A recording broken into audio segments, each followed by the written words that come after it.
Welcome to Enchanted Moments Podcast. I'm Monica. I'm Spencer.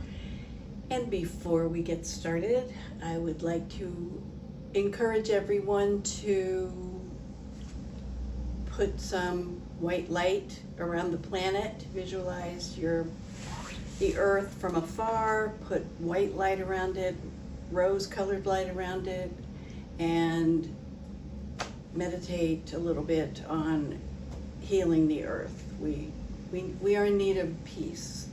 Mm-hmm. I think we're really stirring up the planet, and we need to make sure that enough of us are attempting to keep it calm. So there you go. I want to talk a little bit about Ascended Masters, since we mentioned Ascended Masters, Saint Germain and the Violet Flame. We want to step back just a bit and explain how Ascended Masters came about. They are part of the three-part flame of wisdom, honor, and truth, and they're part of our plane of existence. If you look at the earth as a plane of existence or a place, ascending obviously means, you ascend into the next dimension. The thing about Ascended Masters is they do that after they transition out of physical form, if that's the next step for them. And there's thousands of Ascended Masters. Too many to, nobody has a list of them. Because what they do is they are, at the point they make their final transition, they have fulfilled their divine plan from the time their soul started. Okay, so many lifetimes of following the path. They have gotten rid of their karma or balanced their karma. And I'm trying to think what the third, they have been truly of service to others throughout. It's like, if you want to think about enlightenment, is very similar. As you progress through your lifetimes, you don't lose what you've attained. Like Kundalini rises to a point, no matter what body you're in, it continues from there. You don't lose anything. So on our path to ascending, if we make Ascended Master, we don't lose what we accrue along the way. There are avatars that have come back, like Jesus. Everybody recognizes that one. And then you have angels and archangels, and they're all in different dimensional planes, but you have to think of them as in terms of groups of beings. There's human beings, then there's elementals, and there's Ascended Masters, and so we're in one category. Okay. But angels and archangels are not Ascended Masters? No. Okay, No. just making sure. Yeah, they can be, let's put it that way. Okay, well. Everybody has a path, okay? So, but we're not going to go there right now. We're just going to talk about the things that we can do something about, which are humans. If anyone is interested in Ascended Masters, archangels, the 7 rays, because everybody comes in on a particular ray, which is a vibration and a color, and each of the Ascended Masters is in charge of specific rays, and it gets very complicated, and I don't think we need to know that right this second. Not because you don't need to in general, but it's a lot of information to share in a short period of time. Okay, so people like Jesus and Buddha, Kuan Yin, there's lots of wonder, and I have the partial lists just to make sure that everybody can understand who they are.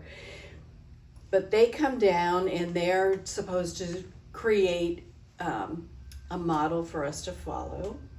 Doesn't mean you can't be saved or you won't progress if you don't follow one of them. But the principles by which they live, that's what we're supposed to imitate.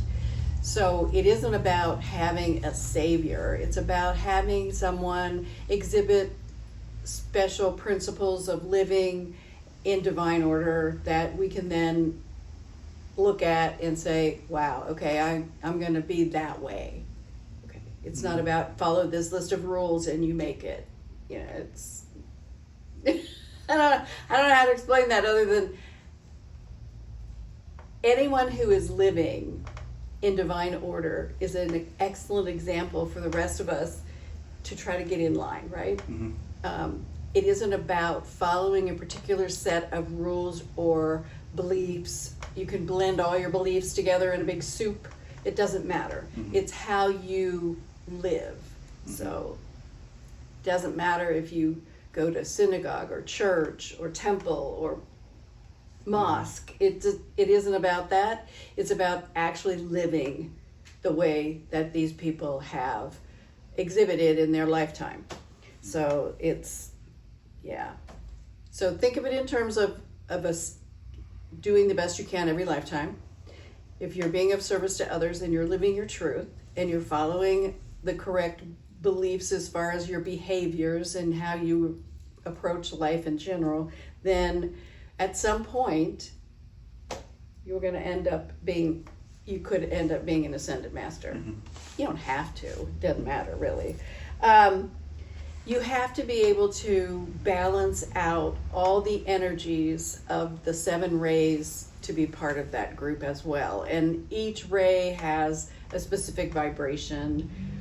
Some are wisdom, some are truth, some, you know, it's like you balance all that through your lifetime. You also have to have a balance between your masculine and your feminine, not in a sexuality way, but in an activity way. So there's masculine energies that can be like more aggressive or more leadership or more whatever and warlike, but you have to balance that with your divine feminine aspects so that, you know, you're not crazy on one side or, you know, sitting in a corner on the other side. So, but that's all about, you know, living in general is a challenge enough. I don't want to have to sit back and think about all these things, but once you have all these wonderful attributes of faith, hope, charity, peace, forgiveness, understanding and compassion, purity, comfort and healing, mercy, then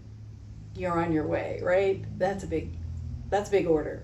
And then there's the 3 orders, which are humans, angelic, and then the kingdom of elementals. But so there are a boatload of ascended masters, and some of them we know of because they're parts of other belief systems like Buddha or Jesus. Okay. But if you get to know any of them, just look them up and see what they did and how they produced the vibration that they did when they were here. They're like Buddha, Jesus, Serapis Bey, Saint Germain, Paul the Venetian, Philos the Tibetan, Padme Sambhava, Nada, Metta, Mary, Lanto, Lord Lanto, he's from Atlantis, Kathumi, Hilarion, Portia, Sanat Kamuhara, Tara, there's a bazillion. I mean, that bazillion. And if you go online and look any of them up or look up Ascended Masters, and the book I have is like this thick and it's maybe 2 on a page, you know, and they're Ascended Masters that have been either channeled or during their discussions with someone they're channeling, they mention somebody else. So it's, you know, some of it's just name and you don't have to know everything about them, but they're there to offer a way of getting there. You know, you don't have to follow their life into specifics. It's about what they represent. We have to get past the need to have a menu, you know, of getting the information and then just following that, and then it's a get out of jail free card. Not gonna work.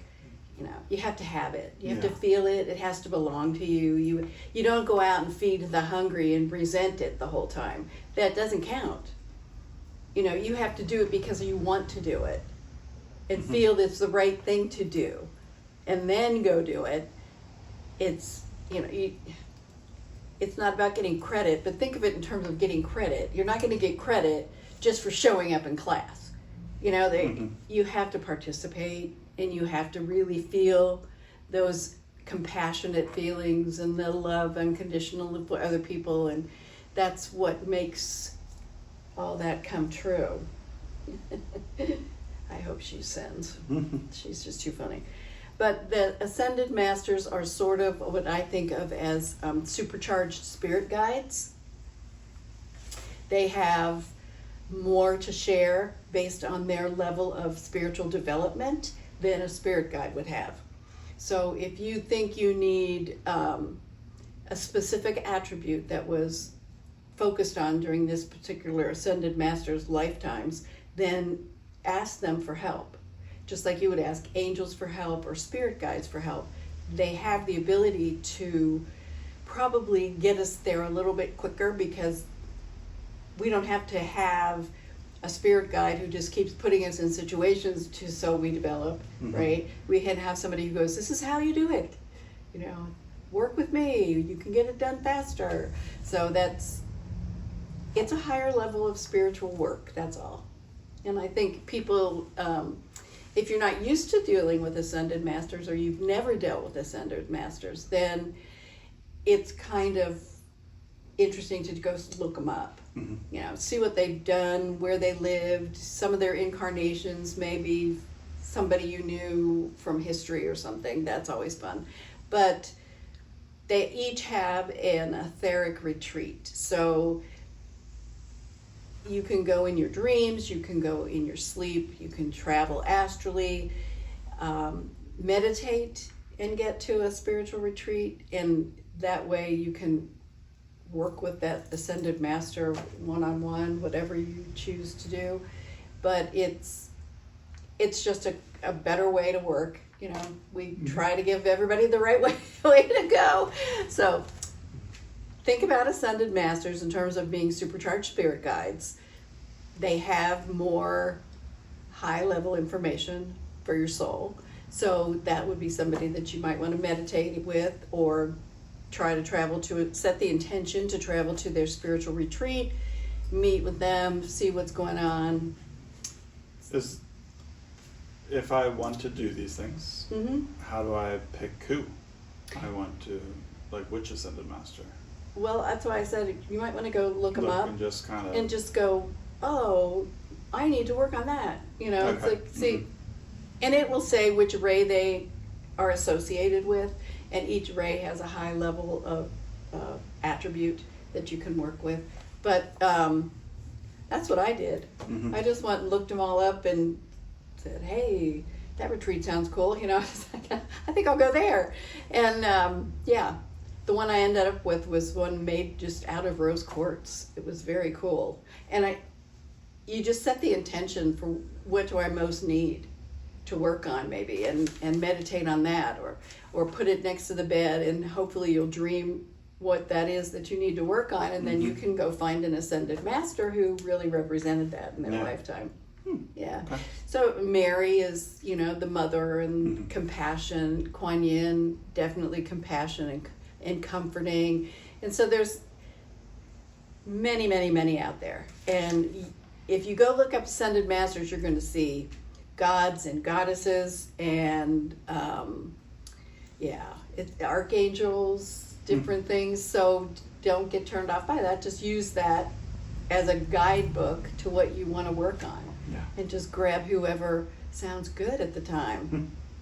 But they're very helpful, and they are willing to help. So you don't have to convince them to help you. Sometimes they show up. You know, if you have a meditation and you ask what should I do to, you know, fulfill my soul contract, or who could I rely on for help to fulfill my soul contract, and set that intention and then see who shows up.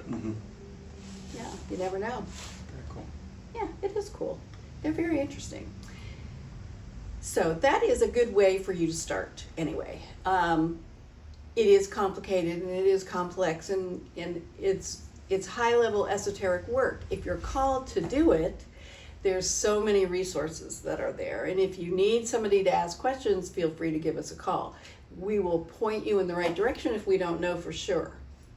So we won't have you sit out there and Monica will point you in the right direction. so it's I studied many years for this, so it's not something that you just read one book and you get it all. Right. Unfortunately, it's not that simple. I don't But know much like that. yeah, anymore? No.